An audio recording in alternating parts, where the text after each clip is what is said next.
अस्सलाम वालेकुम, welcome back to my channel. कैसे हैं व्यूवर्स? आई होप कि आप लोग ठीक होंगे, खैरियत से होंगे। आप हैं कुकिंग विद इरम के साथ और आज हम न्यू रेसिपी के साथ हाजिर हैं। आज हम बनाएंगे लहसुनी फ्राई बैगन, जो बेहद आसान रेसिपी है और झटपट हम इसको बनाएंगे और बहुत कम इंग्रेडिएंट से हम ये मज़ेदार से मसाले वाले बैगन बनाएंगे। जो इसके ऊपर जो मसाला हमने लगा के और फ्राई किया है, इसका जायका ही टेस्ट ही आपको और रेसिपी से डिफरेंट लगेगा। और इसके लिए चलें हम जल्दी से अपनी रेसिपी को शुरू करते हैं। और आप मेरे चैनल पर नए हैं तो प्लीज़ सबसे पहले आप सब्सक्राइब कर दें, बेल आइकन को भी प्रेस कर दें। मेरी वीडियो अच्छी लगती है तो प्लीज़ लाइक और शेयर ज़रूर किया करें और अपना फीडबैक मुझे ज़रूर दिया करें। और इसके लिए चलें हम ये झटपट शुरू करते हैं आसान सी रेसिपी को। सारे इंग्रेडिएंट्स आप यहाँ नोट कर लें। यहाँ मैंने एक प्याज ले ली थी, इसको मैंने धो लिया था, छील लिया था, रफली सा काट लिया है प्याज। और यहाँ मेरे पास 4-5 लहसुन की कलियाँ थी, इनको भी मैंने छिलका उतार लिया था, इनको भी धो के काट लिया है। अब हम इन दोनों को चीज़ों को चॉप करेंगे, बारीक बिल्कुल फ़ाइन चॉप करना है हमें, इसलिए मैं चॉपर यूज़ कर रही हूँ। अगर आपके पास चॉपर नहीं है तो आप इसको छुरी की मदद से बहुत ज़्यादा बारीक फ़ाइन चॉप कर लें, जैसे आपको ईजी लगे। मैं चॉपर में चॉप कर रही हूँ, 1-2 मिनट में ये बहुत बारीक चॉप हो जाएगा। ये चॉप हो जाएगा तो ये बहुत आसानी से बैगन के मसालों के साथ लग जाएगा। अगर ये मोटा मोटा हम प्याज रखेंगे और लहसुन तो ये निकल जाएगा बैगन के ऊपर, इसकी कोटिंग सही नहीं हो सकेगी। ये देखें फ़ाइन चॉप हो गया है, इसको मैं एक बाउल में निकाल लूँगी। आप देख सकते हैं वीडियो में कितना बारीक फ़ाइन चॉप हुआ है। अगर आप हाथ से इस तरह काट सकते हैं तो बहुत अच्छी बात है, आप इसको काट लें इस तरीके से। लहसुनी बैगन है तो ये लहसुन और प्याज का जो ये है मैंने कटिंग करी है, इसका जायका बहुत अच्छा आएगा। बाकी मैं आपको मसाले दिखा देती हूँ। 2 टीस्पून भुना कुटा साबुत धनिया था, यानी कि साबुत धनिया था, उसको मैंने भून के कूट लिया है, बहुत बारीक नहीं करिएगा। 1 टीस्पून चिली फ्लेक्स है, 1 टीस्पून लाल मिर्च का पाउडर है, हाफ़ टीस्पून हल्दी पाउडर है, 1 टीस्पून जीरा पाउडर है, 2 पिंच अजवाइन है और हाफ़ टीस्पून नमक है और 4 टेबल स्पून बेसन है। बेसन को मैंने छान लिया था, बेसन से ही हम इसकी अच्छे से कोटिंग कर सकेंगे, इसलिए हम बेसन इसमें शामिल करेंगे।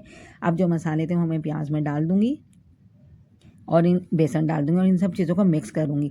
अच्छा, प्याज में बहुत मॉइस्चर होता है, इसलिए पहले हम इसी को ही मिक्स करेंगे। अगर हमें लगेगा पानी की ज़रूरत है तो हम इसमें पानी डालेंगे, क्योंकि हमने इसको बहुत गाढ़ा सा मिक्स करना है, बिल्कुल पतला पानी नहीं करना बेसन को।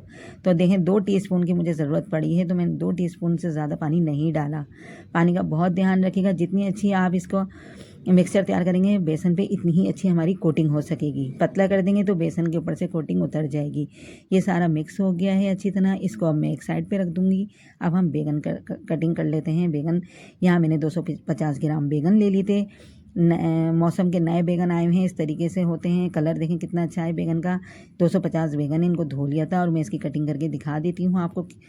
ये ऊपर का हम पीस हटा देंगे, आप चाहें तो हटाएं, नहीं चाहें तो नहीं हटाएं। मैं 1 का हटाऊँगी, 2 का नहीं हटाऊँगी।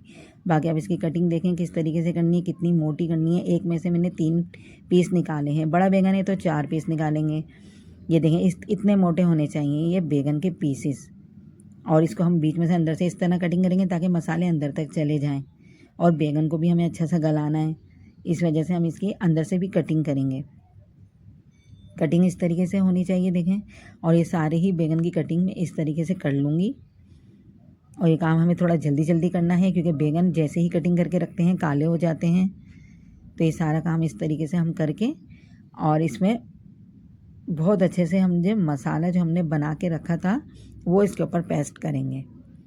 अब ये कटिंग हो गए हैं सारे यहाँ पर। अब मैं मसाला दिखा देती हूँ।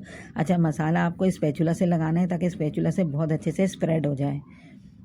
ये देखें, अगर चम्मच से करेंगे तो इतना अच्छा नहीं हो सकेगा, बाकी आप कर लें, जिस तरीके से भी कर सकते हैं। दोनों साइडों पे हम बैगन के लगा देंगे ये मसाला। जितने मेरे पास बैगन, ये सारा मसाला इतने बैगन के लिए काफ़ी है। सारा मसाला मुझे इसमें ख़त्म हो जाएगा लगाते लगाते। सारे मसाले जब मैं लगा लूँगी इस तरीके से, और दूसरी साइड आपको मुश्किल लग रही है तो आप पैन में भी लगा सकते हैं दूसरी साइड पे। ये देखें सारे इस तरीके से लगा लिए हैं मैंने, और पैन मैंने गर्म होने रख दिया है और उसमें मैं चूल्हा नीचे जला दिया है और उसमें मैं ऑयल डाल के इनको फ्राई करूँगी। इनको सिर्फ फ्राई करेंगे हम, बहुत गलाना पकाना नहीं है वरना टूट जाएंगे। 1/4 कप यहाँ ऑयल डाला है, 1 कप का चौथाई हिस्सा कुकिंग ऑयल है। नीचे चूल्हा जला दिया है, थोड़ा ऑयल गर्म हो जाएगा, फिर हम इसमें अपने बैगन जो हमने लगा के रखें वो इसमें मसाले वाले डाल देंगे। जो मसाले वाला हिस्सा है वो नीचे रखेंगे, और ये जो दूसरे वाले में बैंगन रख रही हूँ इसमें मैंने देखे मसाला ऊपर वाले हिस्से में नहीं लगाया। मैं आपके सामने लगा के दिखा देती हूँ कि आप किस तरीके से आसानी से बैंगन पे मसाला लगा सकते हैं। बैंगन पैन मेरा छोटा था तो मेरे 5 ही आएंगे। पहले ये एक बैच में मैं ये फ्राई कर लूँगी, फिर जो बाकी बैंगन बचे हैं वो मैं दूसरे बैच में फ्राई करूँगी। ये देखें इस तरीके से आप इस पर मसाला लगा लें, कवर कर लें इसको मसाले से। अब मैं इसको 2 मिनट के लिए कवर करके पकाऊँगी, क्योंकि हमें बैंगन को भी गलाना है। 2 मिनट काफ़ी है इनको फ्राई करने के लिए। एक साइड 2 मिनट और दूसरी साइड भी 2 मिनट। ये देखें कितना अच्छा कलर आ गया है, और ये इतनी देर में बैंगन भी हमारे दोनों साइडों से बहुत अच्छे से पक जाएंगे। बैंगन को हमें पकाना है और तोड़ना नहीं है कि टूट जाएं गल जाएं ज़्यादा, ऐसा नहीं करना। बहुत अच्छे से क्रिस्पी से ये फ्राई हो जाएंगे। अब दूसरी साइड भी 2 मिनट के लिए कवर करेंगे। ये देखें दूसरी साइड भी कवर हो गई है। ये सारा एक बैच हो गया है। मैं आपको दिखा देती हूँ और इसको हम निकाल लेंगे। और जो दूसरे बैच बचा है बैंगन का उसको भी हम ऐसे ही फ्राई करेंगे, तो ये बड़े झटपट हमारे फ्राई बैंगन तैयार हो जाएंगे।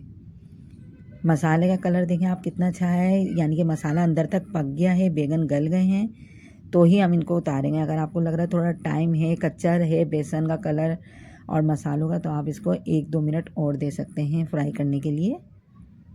और बहुत कम ऑयल में मैं ये फ्राई कर रही हूँ। 1/4 कप मैंने ऑयल डाला था, जिसमें मैंने सारे ही बैंगन फ्राई करे थे। ये सारे दूसरा बैच मैंने डाल दिया था। सारे बैंगन ये इस तरीके से फ्राई हो गए हैं, और मैं इनको भी 2 मिनट रख के इनको भी इस तरीके से हम उतार के डिश आउट कर लेंगे और आपको दिखा देते हैं डिश आउट करने के बाद। देखें कितनी झटपट और आसान सी रेसिपी तैयार हो गई है। बहुत कम इंग्रेडिएंट से, कम ऑयल से हमने ये तैयार की है। आप दोपहर में लंच में इसको ज़रूर ट्राई करें। आई होप कि आपको ये रेसिपी ज़रूर पसंद आएगी, और प्लीज़ मेरे चैनल पर नए हैं तो आप ज़रूर सब्सक्राइब कर दें, बेल आइकन को भी प्रेस कर दें। और ये दिखा भी देती हूँ मैं आपको खा के। कलर देखें कितना ज़बरदस्त आया है। ऐसे ही हमें गोल्डन कलर चाहिए मसालों का। मसाले अंदर तक पक गए हैं, और मैं आपको खा के भी दिखा रही हूँ। आप इसको रोटी और चपाती से भी सर्व कर सकते हैं, चावल से भी सर्व कर सकते हैं। मेरा दिल चाह रहा है मैं इसको रूखा ही सर्व करूँ, तो मैं पहले इसको रूखा खाऊंगी थोड़ा सा, बाकी मैं आपको रोटी से दिखा देती हूँ खाकर कि अंदर तक ये कितने अच्छे गले हैं। आप ये नहीं कह सकते कि ये गले नहीं होंगे, ये बहुत अच्छे गल गए हैं। बैंगन बहुत झटपट गल जाते हैं। नेक्स्ट वीडियो में मिलेंगे आपसे अच्छी वीडियो के साथ। अल्लाह हाफिज़।